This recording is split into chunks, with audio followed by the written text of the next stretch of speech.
बदलापूर शहरामध्ये पथविक्रेता संदर्भात सध्या जे काही सुरू आहे आपण बघतोय त्यावरती एक महत्त्वपूर्ण निर्णय जो आहे तो आता घेण्यात आलेला आहे।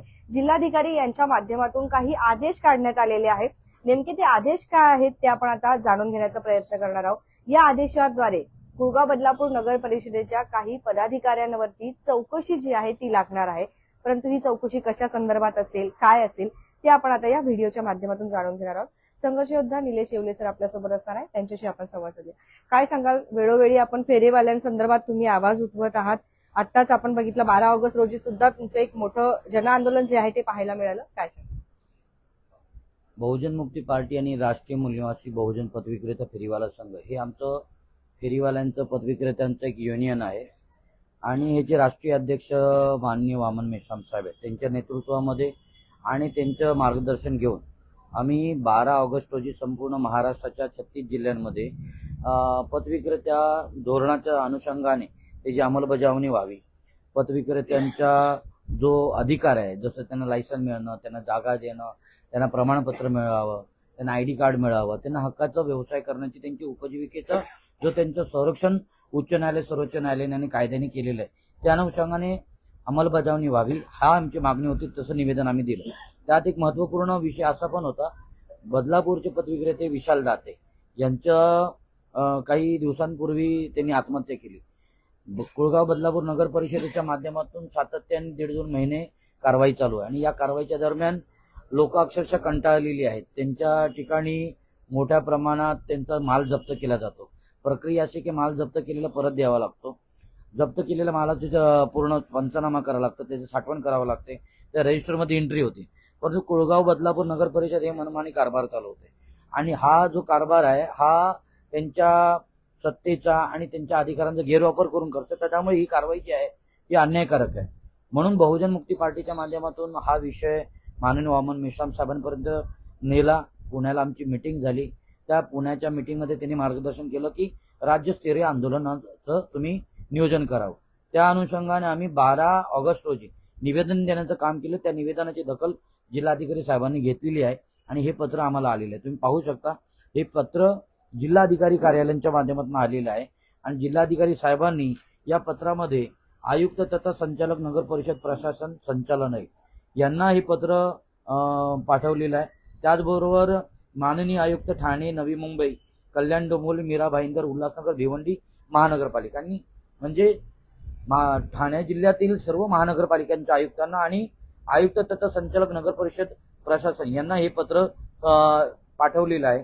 याच्यामध्ये त्यांनी स्पष्टपणे सांगितलेलं आहे की पथविक्रेता उपजीविका संरक्षण व पथविक्रेता विधिनियम अधिनियम 2014 व महाराष्ट्र पथविक्रेता नियम 2016 याची प्रभावी अंमलबजावणी करण्यात यावी।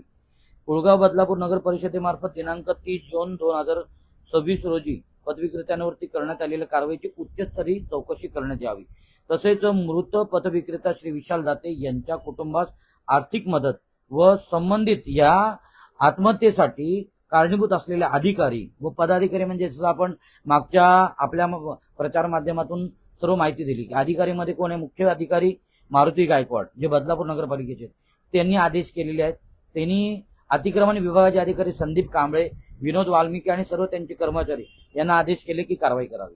ही कारवाई का करण्यासाठी प्रवृत्त करावं लागलं, कारण नगराध्यक्ष मॅडमनी 18 जून रोजी जी सभा झाली नगरसेवकांची, तिथे यांना आदेश दिले। संभाजी शिंदे जे भाजपचे नगरसेवक आहेत आणि भाजपचे नगरसेविका रती पातकर आहे, यांनी त्या ठिकाणी घोषणा केल्या की जर का पथविक्रेत्यांवरती कारवाई नाही झाली तर आम्ही काय करू, या ठिकाणी सभा बंद करू, सभेवरती आक्षेप घालू, सभा चालून देणार नाही आणि गरज पडली तर आम्ही उपोषण करू, अशा पद्धतीचे या ठिकाणी धमक्या मुख्याधिकाऱ्यांना देण्यात आल्या आणि त्यामुळे मुख्याधिकाऱ्यांनी नाविलाजास्तव कारवाईची मागणी केली, कारवाई करण्याचे आदेश दिले आणि नगराध्यक्षांनी हे त्यांचे जे काही सूचना आहेत रती पातकरांच्या आणि संभाजी शिंदे यांच्या सूचनेला वाव देऊन त्यांनी त्या पद्धतीने आदेश मुख्याधिकाऱ्यांना दिले। त्याच्यामुळे एक प्रकारचा सत्तेचा जो गैरवापर म्हणतात की गैरवापर करून गोरगरिबांवरती अन्याय करणे। मी मागे पण उदाहरण दिलं, राजमाता जिजाऊ असेल, छत्रपती शिवाजी महाराज असतील, यांनी आपल्या राज्यकारभार चालवताना कुठल्याही शेतकरी गोरगरीब कुटुंबावरती कधीच अन्याय केला नाही। आम्ही मोठ्या अपेक्षेने नगराध्यक्ष मॅडमकडे पाहिलं की आता मॅडम आलेत तर राजमाता जिजाऊंसारखं ते राज्यकारभार चालवतील, पण आमच्या अपेक्षेचा भंग झाला. कारण RSS भाजपच्या भटाळलेल्या नेत्यांकडनं आपण काय अपेक्षा ठेवायची? कारण RSSच्या शाखेमध्ये लोकांवरती बहुजनांवरती कसा अन्याय करावा हे शिकवलं जातं. म्हणून या बदलापूरमध्ये तुम्ही पाहिलं असेल आता 3-4 दिवसापूर्वी पनवेलच्या पथविक्रेत्यांवरती अन्यायकारक कारवाई झाली. यांनी गाडी तोडण्याचा अधिकार यांना कोणी दिला? लोक कर्ज काढून मोठ्या कष्टाने कसं इकडून तिकडून पैसे मिळवून कसं तरी आपलं पोट पाणी चालवतात. भाजप सरकार एकदम फालतू सरकार आहे आणि फडणवीस सरकार त्याच्या नालायक सरकार आहे. त्यांनी गोरगरिबांच्या, बहुजनांच्या आणि इकडच्या नागरिकांच्या पोटा पाण्याची कुठलीच सोय केली नाही. बरेचसे वेल एज्युकेटेड स्टुडंट आहेत, वेल एज्युकेटेड त्यांचे युवक आहेत, त्या लोकांना रोजगार नाही, नोकरी नाही, त्यामुळे छोटा मोठा धंदा करतात आणि मोठ्या आशेने ते एखादी गाडी लावतात, एखादा व्यवसाय चालू करतात आणि जेसीपीने धडाधड तोडून पूर्ण चुकनाचूर करणं म्हणजे केवळ फक्त कारवाई करून त्या व्यवसाय बंद करणं नाही, त्यांची आशा बंद करणं, त्यांची आशा मरणं म्हणजे त्यांचा जो आशावाद आहे तो पूर्ण संपवण्याचं काम ही नगरपालिका नगराध्यक्ष मॅडम करत आहेत. आणि हा खूप मोठा अन्याय. माणसाला जिवंत राहण्याची कुठेतरी आशा राहिली पाहिजे. कुटुंबाला कसं जगवणार, मुलाबाळांचं शिक्षण कसं करणार, घर भाडं कसं भरणार, त्याच्यानंतर आपलं लाईट बिल वाढत चाललेलं आहे, त्या लाईट बिल कसं भरणार, मुलाबाळांच्या कुटुंबाचा खर्च कसं चालवणार, सगळ्या गोष्टीची अडचण गोरगरिबांना असते, सर्वसामान्यांना असते. आणि ह्याची कुठलीही ना आमदार किसन कतोरे साहेबांनी याची व्यवस्था केलेली आहे ना नगराध्यक्षांनी केलेली आहे, परंतु कारवाई मात्र करतात. मागे आमदार किसन कतोरे यांनी शिवाजी महाराजांच्या पुतळ्याच्या पाठीमागे गोरगरीब त्या घरांवरती कारवाई करून काय मिळवलं त्यांनी? अरे त्याचा मध्यम मार्ग काढता आला असता, काहीतरी पर्यायी व्यवस्था त्यांचे मोबदला देऊन त्यांच्याकडे काहीतरी व्यवस्था करता आली असती, पण त्यांना ते करायचंच नाही. आपल्या सत्तेचा माज आलेला आहे, मी असं स्पष्टपणे सांगतो. दुसरी गोष्ट, या ठिकाणी छत्रपती शंभूराजे चौक या ठिकाणी किस्मतराव बामणे आणि ते सर्व शिवाजीनगरांच्या त्या ठिकाणी त्या गायांना तोडण्यात आलं. एवढे वर्षापासून जुने आहेत आणि अगदी त्यांना हायकोर्टचा आदेश पण आहे, स्टे घेतलेला आहे, तरी सुद्धा कारवाई केली का? कारण डार्विन जो नगरसेवक आहे त्यांची मुलगी आहे, त्या डार्विनचा बंगला दिसला पाहिजे म्हणून तुम्ही कारवाई करणार? म्हणजे हा किती नालायकपण आहे. हा कुठेतरी थांबला पाहिजे. म्हणजे तुम्ही नगरसेवक झाले म्हणजे आमचे बाप नाही झाले. इथे भारताचं संविधान आहे, बाबासाहेबांनी सर्व गोरगरिबांना, सर्वसामान्यांना त्या अगदी प्रधानमंत्र्यांपर्यंत एकच अधिकार दिलाय, समानतेचा अधिकार. आणि त्या अधिकारानुसार पथविक्रेत्यांना, इकडच्या नागरिकांना, रहिवाशांना जगण्याचा अधिकार आहे, व्यवसाय करण्याचा अधिकार आहे. आणि म्हणून या आदेशानुसार तुम्ही पाहिलं असेल उच्चस्तरीय चौकशी करण्यात यावी, त्याचबरोबर विशाल दातेला कुटुंबास आर्थिक मदत मिळावी, त्यांच्या कुटुंबाला नोकरी मिळावी, अशी आमची जी मागणी आहे. या मागणीच्या अनुषंगाने त्यांनी सूचना केलेल्या आहेत. संलग्न माझं निवेदन त्यांना पाठवलेलं आहे की या पत्रासोबत संलग्न निवेदन दिले असून पुढील उचित कारवाईसाठी आपणास पाठवण्यात येत आहे.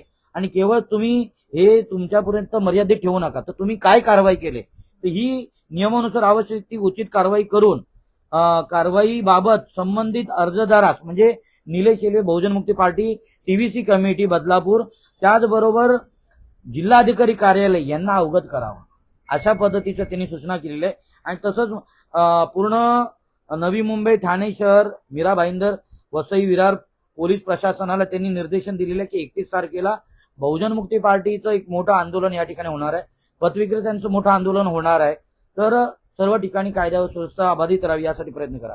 आता हा बदलापूरचा विषय जो आहे हा केवळ बदलापूरचा राहिलेला नाही.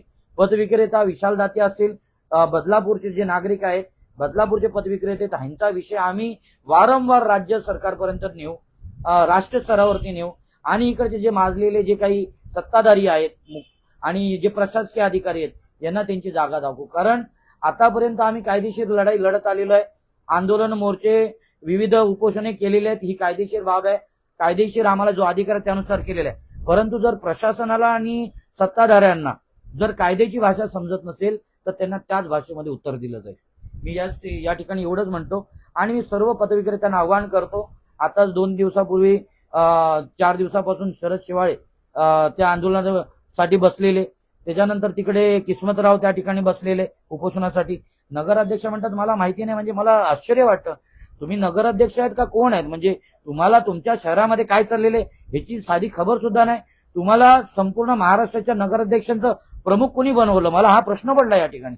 म्हणजे तुम्ही पैसे घेऊन हे पद घेतलेले का, असं मला या ठिकाणी स्पष्टपणे विचार असं वाटतं की तुम्हाला जर बदलापूरच काय पडलेलं नाही, तुम्हाला बदलापूरच्या नागरिकांची काय पडलेली नाही, बदलापूरमध्ये गोरगरिबांवरती अन्याय होते त्याची तुम्हाला काय पडले, तुम्हाला माहिती नाही म्हणताय, मग तुम्ही करताय का त्या पदावरती? तुम्ही राजीनामा द्या आणि खाली उतरा.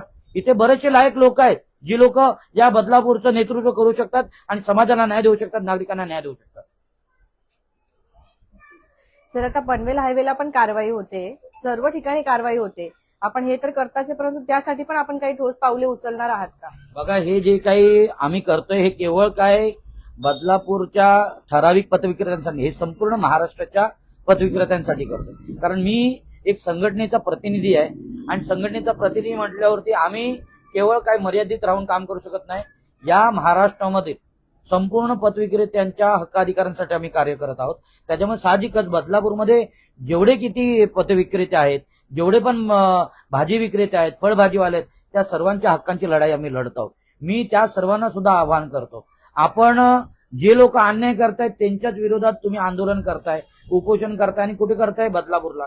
म्हणजे मला असं वाटतं थोडासा तुम्ही विचार केला पाहिजे. आंदोलनाची दिशा ही योग्य असली पाहिजे. तुम्ही कायद्यांचा अभ्यास करा आणि तुमची आंदोलनाची दिशा व्यवस्थित ठरवलं पाहिजे. जे लोक अन्याय करतात ते लोक कसं न्याय देऊ शकतात तुम्हाला? कशासाठी तुम्ही बदलापूरला आंदोलन करताय, कशासाठी उपोषण करताय? मी तुम्हाला विनंती करतो की तुम्ही जिल्हाधिकारी कार्यालयावरती आंदोलन करा, उपोषण करा. मी माझ्या पार्टीचा आणि माझ्या संघटनेच्या, आमच्या पथविक्रेत्यांच्या सर्वांचा तुम्हाला सपोर्ट करीन आणि तुमच्या ताकदीनिशी तुमच्या खांद्याला खांदा लावून उभं राहील. जे लोक नालायक आहेत त्यांच्याकडनं लायक असल्याची काय अपेक्षा ठेवता? ज्या छत्रपती शिवाजी महाराजांचे पुतळे या ठिकाणी खतोरे साहेब लावतात आणि त्या विचारांच्या शिवाजी महाराजांचा अपमान करतात, शिवाजी महाराजांच्या आदर्शांचा अपमान करतात, त्यांच्या विचारधारेचा अपमान करतात, मला हे पटलेलं नाहीये. कथोरे साहेब हे भाजपचं नेतृत्व आहे, ते मुरबाडचे आमदार नाहीयेत. मी म्हणतो या ठिकाणी ते भाजपचं आमदार आहेत आणि या भाजपच्या नगराध्यक्ष आहेत. भाजपचे नेते हे RSSच्या अंडरमध्ये काम करणारे जे ब्राह्मणांचं संघटन आहे आणि हे ब्राह्मणांचं संघटन काय करते? बहुजनांवरती अन्याय करतं. कारण ब्राह्मण भारतातले नाहीयेत, ब्राह्मण विदेशी आहेत, ते भूमिपुत्र नाहीयेत. ब्राह्मण विदेशी असल्यामुळे त्यांना या गोरगरिबांच्या जो पोटाची खळगी आहे त्याची अडचण समजू शकत नाही. ब्राह्मण विदेशी असल्यामुळे आपल्या बहुजनांची कळकळ त्यांना लागू शकत नाही.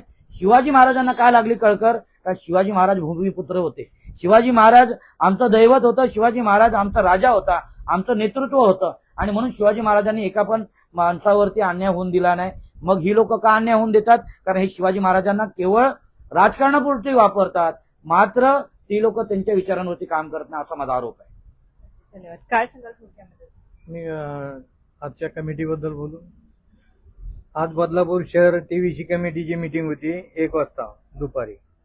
त्या कुठे पार पडली? सभागृहामध्ये 6व्या माळ्यावर मुख्य अधिकाऱ्यांच्या कार्यालयाच्या बाजूला सभा, तिथं TVC कमिटीची आमची मीटिंग झाली. मीटिंग तातडीने बोलवली होती. तातडीच्या मीटिंगमध्ये सगळे आमचे 8 पैकी 7 सभासद हजर होते.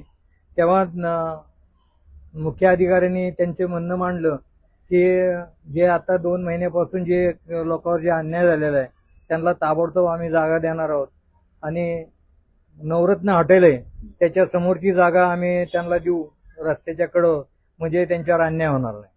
आणि तसेच पश्चिमेकडील जे आनंदिगे भाजी मार्केट आहे ते भाजी मार्केटला आम्ही 2 पर्याय त्यांना देत आहोत. एक पर्याय असा देत आहोत, पूर्वेकडील जागा ब्रिजच्या खालची आणि ब्रिजच्याच खालची पश्चिमेकडची जागा जी त्यांनी नियोजित केलेली आहे ती जागा ती आम्हाला त्यांनी द्यायला सांगितलं होतं.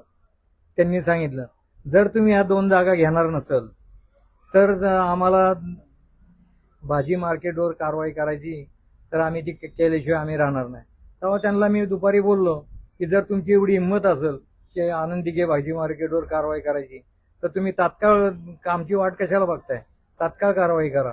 आणि जे टाकीच्या समोर जे सध्या धंदे लागतात, जे अनधिकृत बाजार ठरवला गेला होता पूर्वीपासून, त्यांना तो बाजार त्यांनी अधिकृत केला आणि तिथं हॉकर झोन तयार केलं, म्हणजे टाकीच्या पुढं. आणि खाऊगल्लीमध्ये त्यांनी हॉकर झोन तयार केलं. आणि जे आम्हाला ते हॉकर झोन जे खाऊगल्लीतलं आहे ते पण DP रोडवरच आहे. DP रोडवर हॉकर झोन तुम्ही देताय मग आमचा आता डीपी रोड अजून चालू पण झाला नाही. जेव्हा ती झोपडपट्टी तुटल गांधीनगर, तेव्हाच आमचा तो डीपी रोड तयार होईल. तोपर्यंत डीपी रोड अर्धावून तसंच पडू नये. मग त्या अर्धवट झालेल्या रोडवर तुम्ही आम्हाला 2010 रोजी घोरपडे नगराध्यक्ष असताना त्यांनी आम्हाला सांगितलं होतं की या डीपी रोडवरनं तुम्हाला कधीच उचललं जाणार नाही, या डीपी रोडवर तुम्ही बसा.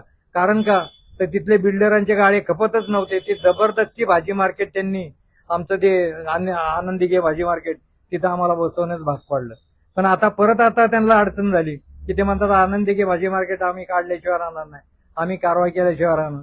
तर माझं त्यांना एकच विनंती आहे की तुम आम्हाला आमच्या फेरीवाले जे आहेत म्हणजे मार्केटची लोक आहेत ते म्हणतात आम्हाला इतक्या आतमध्ये जायचं नाही. हे दरवेळेसच आम्हाला फसवतात. कारण का तर आमची दुकानं रोडच्या कडेला होती. रेल्वेमध्ये आम्ही भाडी भरत होतो, तर रस्ता रुंदीकरणाखाली आमची दुकानं यांनी गोड बोलून फसवलं की शिवाजी भाजी मार्केटमध्ये आम्ही तुम्हाला 6x6 गाळे देऊ. त्या टायमाला 1995ला पण दुकानाचे गाळे कमी पडल्यामुळं किंवा काही लोकांना जागा न मिळाल्यामुळे 10 ते 15 लोकांना गाळे देता नाही आले. तर वारंवार आम्ही आंदोलनं करून आम्हाला जागा द्या आम्ही आंदोलने केलेली आहेत. आणि आम्हाला आंदोलनाला यांनी 30 ते 40 पत्र दिलेत की तुम्हाला तलाव बुजवून तिथं जागा दिली जाईल, परत जुनी नगरपालिका तोडून तिथे जागा दिली जाईल. असे प्रत्येक वेळेस आम्हाला आश्वासनाच्या नराचं बोट लावून त्यांनी आश्वासनं देत राहिले.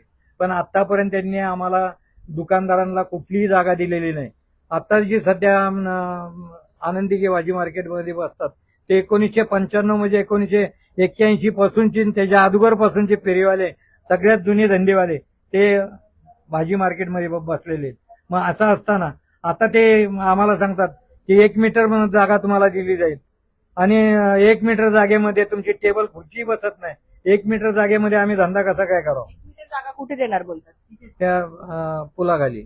आणि दिघे भाजी मार्केट ते पण बंद करणार का ते आता? दिघे भाजी मार्केट. ते पण बंद करणार. हा मग त्यांनी भाजी मार्केट कुठे? एकच भाजी मार्केट राहणार का मग? हा फक्त शिवाजीची भाजी मार्केट आहे तेच राहणार आहे. आणि टाकीच्या पुढे जे अनधिकृत बाजार आतापर्यंत भरत होता तो अधिकृत होणार. तिथं हॉकर झोन तयार होणार आणि ते कायमस्वरूपी उभे राहणार. आणि खाऊ गल्लीमध्ये जे आता परप्रांतीय वगैरे जे आमच्या नंतर आता काही वर्षांची आता आलेले आहेत त्यांना हॉकर झोन आणि रस्त्यावर बसणाऱ्यांना ते तिथे देणार आहेत. मग आम्ही आनंदी घेवाल्यांनी काय यांचं गोडं मारले, आम्हालाच का हाकलाला बघतात. वैशाली टॉकीजच्या पुढे कुठे बाजार आहे? तिथे तर पार्किंग आहे आणि बाहेर तर सगळं रस्त्यावर आहे. मग रस्त्यावरती जागा देणार आहे? पण त्यांनी ते पार्किंग आहे ना तिथे वैशाली टॉकीजच्या बाहेर. पण तरी पार्किंग असून सुद्धा तिथे ते फेरीवाल्यांना तिथे बसवण्यासाठी त्यांनी ती जागा नियोजित केलेली आहे. आणि इकडच्या साईडला तिथं खाऊगल्लीमध्ये त्यांनी डीपी रोडवर पूर्व साईडला पूर्व साईडला नवरत्न हॉटेलच्या पुढे जी जागा आहे जी पार्किंगची जागा आहे, आता जी खाली अंडरग्राऊंडची जागा आहे त्याच्या बाजूला जी जागा आहे ते ह्या लोकांसाठी जी यांच्यावर जी कारवाई झाली त्यांच्यासाठी त्यांनी सांगितलं की आम्ही यांना इथं आम्ही तुम्हाला देऊ. कारवाई काय बोलले ते? हे 2 दिवसात जर तुम्ही नाही निर्णय दिलात तर आम्ही तात्काळ येऊन तुमची दुकानं तोडून टाकू असे त्यांनी आम्हाला हे दिलंय. मी म्हटलं तो 2 दिवस कशाला देताय, ताबडतोब उठायचं आणि तोडून टाकायचं आणि काय ठेवता ते. तर काय प्रकारे म्हणजे भाजी मार्केटच बंद झाले तर मग ते संभाजी शिंदे जे आहेत ना ते टाउन प्लॅनिंगचे सभापती आहेत. ते असं वाटतं त्यांना की त्यांना सर्व समजतंय. मुळात सभापती जरी असले तरी पण ज्या नागरिकांच्या मतांवरती ते निवडून आणले त्या सर्वांचा त्यांनी विचार केला पाहिजे. आता ते भाजपचे नगरसेवक नसून ते एक या बदलापूरच्या सर्व नागरिकांचे एक प्रतिनिधी आहेत. त्यांनी याचा विचार करून काम केलं पाहिजे. आता या ठिकाणी टाउन प्लॅनिंग करत असताना अशी जर का तुम्ही निर्णय घेतले ज्या निर्णयाला लोकांची जर सहमती नसेल, तुम्ही किती चांगली प्लॅनिंग बनवा त्याचा काय अर्थ नाही. मुळात कायदा पण त्याचा आधार देत नाही. कायदा काय सांगतोय, पतविक्रेत्यांचा ज्या ठिकाणी बाजारपेठ आहे त्या ठिकाणीच पतविक्रेत्यांचे नियोजन करायला पाहिजे. कारण जर का तुम्ही अशा ठिकाणी त्यांना बाजारपेठ करून देणार किंवा त्यांना हॉकर झोन देणार ज्या ठिकाणी गिराईक भेटणारच नाही, येणार नाही, त्यांचा माल एका दिवसात मध्ये खराब होऊन जातो. मग तो माल जो त्यांचा खराब झाला तर परत त्यांच्यावरती आत्महत्या करण्याची परिस्थिती आहे. त्याच्यामुळे कायदा तसं सांगतो की बाजारपेठेच्या बाजूला म्हणजे अगदी आम्ही त्यांना जी जागा सुचवली पूर्वेला ती पार्किंगच्या लॉट वरती म्हणजे पार्किंगचा जे प्लॉट आहे मंजिरीच्या समोर त्या ब्रिजच्या खाली, तिकडे तो स्पॉटसाठी पहिल्या मीटिंगमध्ये मी स्वतः उपस्थित होतो आणि त्याच्यावरती साधक बाधक चर्चा झाली. आंदोलनानंतर धोरण स्वीकार करण्यात आलं. टीव्हीसी कमिटीची आमची पहिली मीटिंग होती आणि त्या मीटिंगमध्ये आम्हाला ती जागा देण्याचं प्रशासनाच्या माध्यमातून सहमती दर्शवण्यात आली, कारण ते योग्य होतं, निर्णय सगळ्यांना सहमत होता. परंतु जसं पण आता नगरसेविका आल्या, नगरसेवक आले, नगराध्यक्ष आले, सर्व नगरसेवक झाले, त्यांना असं वाटतं आता हा सातबारा आमच्या नावावरती आहे. प्रभागाचा सातबारा आता त्यांच्या नावावरती झालेला आहे आणि त्याच्यामुळे ते लोकांनी एवढे करोडोमध्ये पैसे खर्च केले, 5-5, 10-10 हजार एका वोटचे. आता ते वसूल करायचे त्यांना. मग कसं करणार? पार्किंगचं जी जागा आहे तिकडे काहीतरी बनवणार मार्केट आणि त्याचे पैसे घेणार. पण आनंदी की भाजी मार्केटमध्ये काय बनवणार ते बंद करून तिथे काय बनवणार? बघा, मार्केटच्या बाजूची जी प्रॉपर्टी आहे त्याचं खूप करोडोमध्ये त्याची व्हॅल्यू आहे, करोडोमध्ये. आणि त्याच्यामुळे त्या जागेवरती नगरसेवकांचा डोळा आहे. ते भली जरी स्पष्ट येऊन समोर बोलत नसले तरी पण त्या जागेवरती यांना आठवून त्या ठिकाणी ते त्यांचं नियोजन करणार आहे. मग यांनी आठवडी बाजार पण बंद केला. आता हे जर कधी दिघे भाजी मार्केट पण बंद करताय तर मग नागरिकांनी काय खायचं आणि कुठून आणायचं भाजीपाला? बघा, यांचं असं म्हणणं आहे की गरिबांनी जगूच नाही. तुम्ही सर्व आपले धंदे बंद करा आणि घरात बसून तुम्ही आत्महत्या करा, नाहीतर रेल्वेच्या खाली जा. कारण यांच्याकडे कुठल्याही प्रकारचा प्लॅन नाही. यांच्याकडे फक्त पैसा कमावण्याचा प्लॅन आहे. रोडमध्ये पैसे खा, शिवाजी महाराजांच्या पुतळ्यामध्ये पैसे खा, टीडीआर मध्ये पैसे खा, गटारांमध्ये पैसे खा, पाण्यामध्ये पैसे खा, कोरोनाचे पैसे खा. आता जसं ए पासून झेड पर्यंत जेवढे भ्रष्टाचार केंद्र सरकारचे भाजपचे जेवढे डिक्लेअर झाले, तेवढे जे एक्सपोज झाले, आता बदलापूरचे A to Z आम्हाला भ्रष्टाचार आता पूर्ण एक्सपोज करावा लागणार आहे. तुमच्या काही प्रतिक्रिया असतील तर नक्कीच उद्या नक्कीच. काय सांगाल, आज काय बोलत? नमस्कार, मी प्राजक्ता निलेश येलवे, बहुजन मुक्ती पार्टी महिला आघाडी महाराष्ट्र राज्य उपाध्यक्ष आहे. बदलापूरमध्ये 30 जून रोजी जी फेरीवाल्यांवर कारवाई झाली त्याच्या विरोधात आपण 2 टप्प्यांमध्ये आंदोलन घेतलं होतं. पहिला टप्पा जो होता 12 ऑगस्ट रोजी, तो जिल्हाधिकारी कार्यालयावर निवेदन देण्याचा टप्पा होता. आणि आता 31 ऑगस्ट 2026 रोजी बेलापूर या ठिकाणी आपण धरणे आंदोलन करणार आहोत. त्यासाठी मी बदलापूर तसंच ठाणे जिल्हा आणि कोकण विभागातल्या जेवढे फेरीवाले आहेत त्या सर्व फेरीवाल्यांना आवाहन करते की सर्वांनी 31 तारखेला सकाळी 11 वाजता बेलापूर या ठिकाणी उपस्थित राहून या आंदोलनात सहभागी व्हावं अशी मी या सर्व विनंती करते. धन्यवाद. धन्यवाद. तुमच्या काही प्रतिक्रिया असतील नक्कीच.